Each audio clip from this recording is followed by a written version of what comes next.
Welcome to my channel, Celebrity Royal News Reports. I welcome you today. We are going to do a reaction video. This is a fellow YouTuber that I really enjoy, Tisa Tells.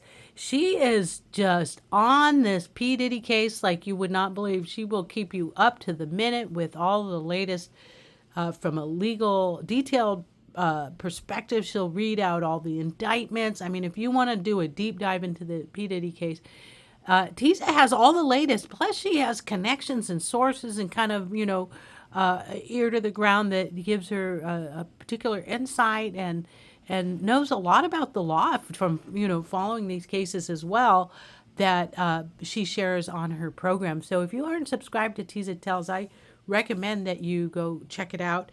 But here, of course, as we all know about the P. Diddy allegations, but what is really rocking Hollywood now more than ever are the potential connections. Who was P. Diddy involved with?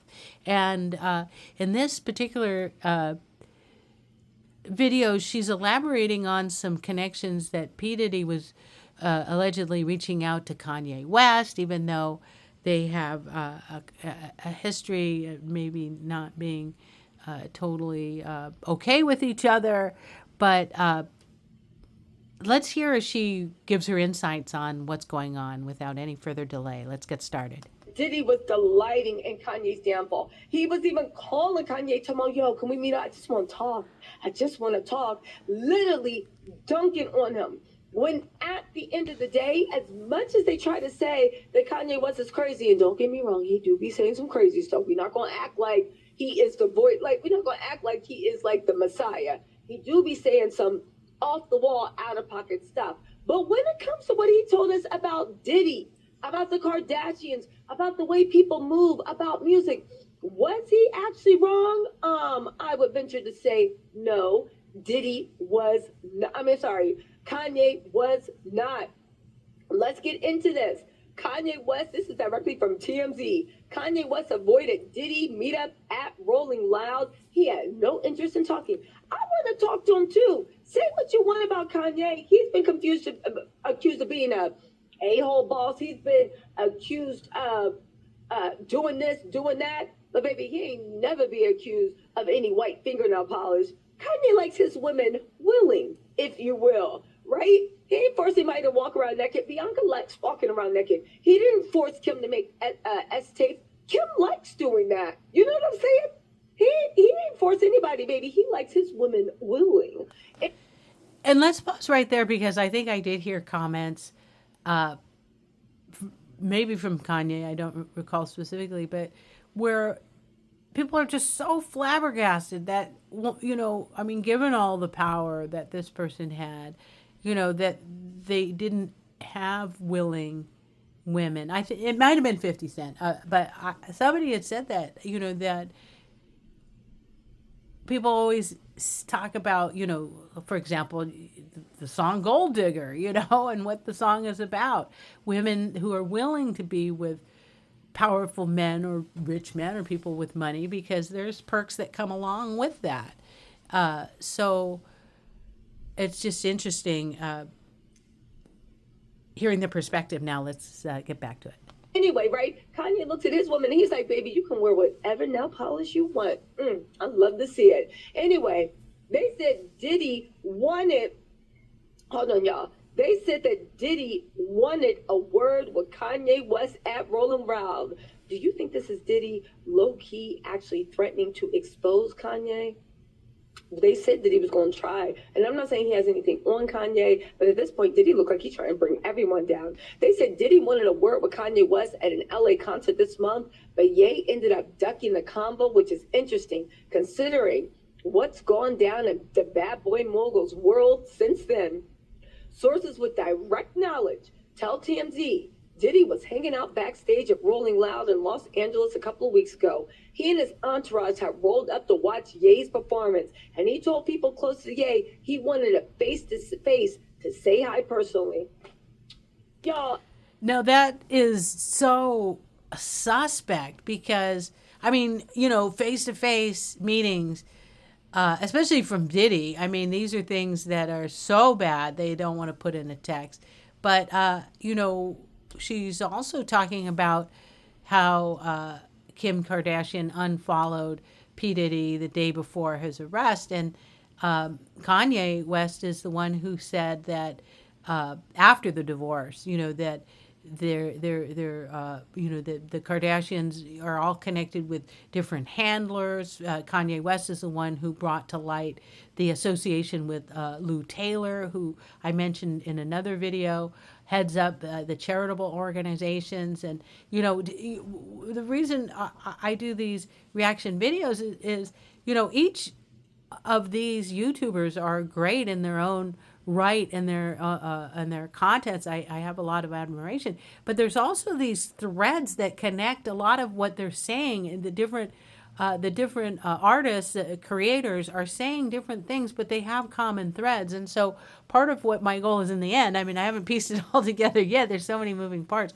but as I listen, I hear different connections. And that's one of the ones that is really sticking out in my mind, because as I've mentioned, part of the focus that I like to have on this channel is, kind of more of the legal aspects of the situations, and making not that I'm an attorney, but commentary on those objective facts, because people rely on the legal justice system to provide that justice. But what we're seeing, and what I've suspected, and what I also am, I think part of the reason why I'm so fascinated with the P Diddy case as it unravels is every time I've heard of a young rapper, up and coming rapper, being shot on the streets, which happens like almost, I don't know how many, once a month. I mean, all over the place, and huge stars, huge up and coming stars. I've always thought, who's knocking them off? Because being a rapper is the most dangerous profession, apparently, because they get knocked off. But is it the crabs in a barrel effect, or is it the powerful ones that are already at the top, making sure nobody comes up behind them? And that's what we're hearing about P. Diddy and Jay-Z and these so-called music moguls, is they made sure that there was nobody coming up nipping at their heels too close. And that's what's frightening about this. So even though in direct connection with P. Diddy, they're talking about maybe even exhuming the body of his ex-wife Kim Porter to uncover if there's wrong play. Now there's word of other celebrities who died of similar reported pneumonia, such as Brittany Murphy, who was also connected to P. Diddy, and then who was connected to Ashton Kutcher, who was also connected to other mysterious deaths in Hollywood when that woman was murdered, and Ashton Kutcher was there, but it left without reporting it to the police, and even saw what he reported was spilled wine, which turned out to be blood. I don't know how you could confuse those two, but very suspicious circumstances. They're all running in the same circles with these mysterious, serious, potential crimes, potential homicides.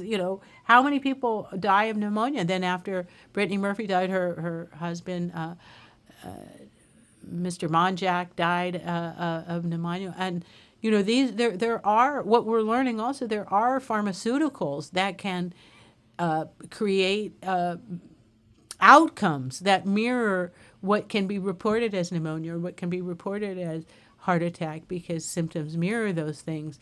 And when somebody dies suddenly, they usually look for the most obvious explanation. And so I digress. Let's go back. Again, there have been rumors that Diddy set to expose the music industry, but you literally are demanding a face-to-face with Kanye when you literally tried to gleefully dunk on Kanye, and you were laughing at the fact that he had his fallen for grace, and you were doing, in my opinion, whoever he serves, their bidding, because you know that the billionaire class wanted to cancel Kanye. I will say one thing, Diddy, you ain't doing it, Kanye. Kanye's the only person that uncanceled himself. Diddy, the feds haven't even finished looking at all the evidence they got from the raid. He better chill. However, we're told Ye had no interest in the proposed meeting when it was brought to his attention. Or at the very least, we're told he wasn't chomping at the bit to meet up Why would I want to meet up with someone that literally tried to destroy me? Are you out of your mind? In any case, sources tell TMZ the meet and greet Diddy wanted with Ye didn't go down. I wouldn't meet with that pariah either. As we reported, Diddy appeared supportive of Kanye at the festival and even bought his kids the show to watch. A picture of Diddy with a man who appeared to be Justin at the side of the main stage circulated wildly online. It's interesting. The two have had beef dating back to 2022, and Kanye very publicly accused Puff of threatening him on behalf of unnamed Jewish people. And all that came after Diddy called out Ye for selling White Lives Matter t-shirts. Now let me get this straight, right? What Diddy did was something over and above, because he wasn't defending the editor either. He wasn't defending the black woman in the situation. He was just dunking on Kanye because him and Kim had linked up. By the way, did you guys know that Kim unfollowed Diddy 24 hours before the raid? Now, I'm not even, far be it from me to imply that Kris Jenner has a lot of connections. Federal judges issued search warrants for the raid. Some people are saying that Kim unfollowing Diddy 24 hours before the raid was a way to tip Diddy off that the raid was coming. Bombshell. That's why Diddy was all over the place, wasn't home, private jets moving. Interestingly enough, Diddy's private jet has been moving around all over with him on the flight logs, but Diddy's not inside. We're going to do a video, or maybe I'll go live later on to talk about that. It's actually really good, right? But at the end of... Side note, because who else is flying around on private jets who might be picking up Colombian marching powder, who's a well-known celebrity? Let me think about that. The day, you can't do that to someone and then think not only are they going to not mess with you, not only are they going to not rally around you, but when you are hot, when the feds are watching you, when they doing raids on your place, you want to come and have a face-to-face with me? Boy, if you don't get out of here, what in the Frank Lucas setup is this? Listen, they said that's why Diddy showing up for Ye was fascinating. On its face, it would seem they put their differences aside, or at least Diddy had, but based on Kanye's non-interest, maybe he isn't ready to forgive and forget. Also, in the heat of their feud, Ye posted one of the text exchanges and flat out accused Diddy of being a Fed. Now, do I believe Diddy was a Fed? No, because they raided his place. I know there are rumors going around that the feds raided his place so they could destroy evidence, but to me that doesn't make sense. Why would I need to raid your place and destroy evidence? Why wouldn't I just destroy evidence? Let's pause right there. That concludes the commentary I wanted to share. But that is a very interesting last point about people on the streets being worried that that Diddy was a Fed, and they raided the place to destroy evidence, because that is a great cover story for how the evidence is never seen from again. Whose control do they want it to be in? They definitely don't want it to be in the hands of the blackmailer himself, if allegedly P Diddy. So they would use the feds coming in raiding it, because that's what happened in the Epstein case. Where were all the Epstein computers and data and files and the little black book? I mean, getting the secondhand information that they did from the Ghislaine Maxwell case was just not even scratching the surface of what the evidence gathering was. And if there were 120 lawsuits out of P Diddy, imagine how many victims, how many far-reaching victims could have come forward and been brought to, hopeful justice in the Epstein case. And so it's rightfully so that people would be concerned that maybe this evidence would never be seen or heard from again, and that these lawyers would just simply use the publicity to kind of reach out and use it to solicit settlement offers, as things often go in Hollywood.